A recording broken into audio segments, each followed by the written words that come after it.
હવે આપણે toggle switch વિશે સમજીએ. આ જે છે એ ટોગલ સ્વિચ છે.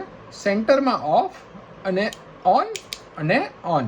આ રીતે સેન્ટર ઓફ ટોગલ સ્વિચ આપણને અલગ અલગ જગ્યાએ કામ લાગી શકે છે. ખાસ કરીને આપણી જોડે જ્યારે બે ડિવાઇસ હોય અને એને આપણે ચાલુ બંધ કરવા હોય તો આપણે ટોગલ સ્વિચનો ઉપયોગ કરતા હોઈએ છીએ.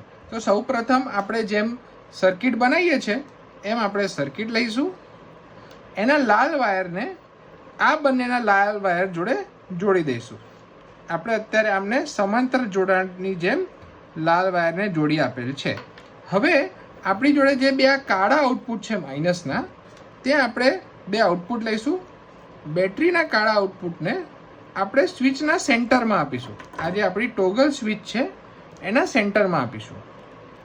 પછી આપણે બીજા બે વાયર લઈશું.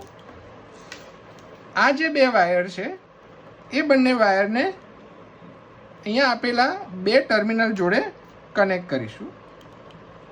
હવે એ છેડાને આપણે એકને એલઈડી જોડે અને એકને બઝર જોડે જોઈન્ટ કરીશું. હવે તમે જોઈ શકો છો મેં આ સેન્ટરમાં રાખ્યું ત્યારે બઝર અને એલઈડી બંને બંધ છે, બરાબર. હવે હું જ્યારે આગળની તરફ કરીશ આને તો એલઈડી ઓન થાય છે.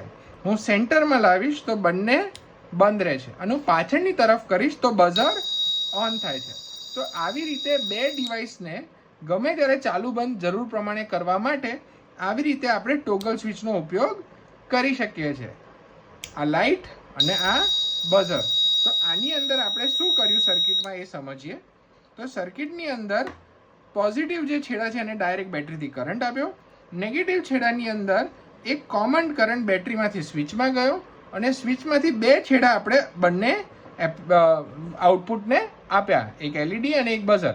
એટલે જેમ આપણે ટોગલને રાખીશું એ પ્રમાણે ટોગલ સ્વિચ કમ્પોનેન્ટને એક પછી એક ઓન કરશે. ધન્યવાદ.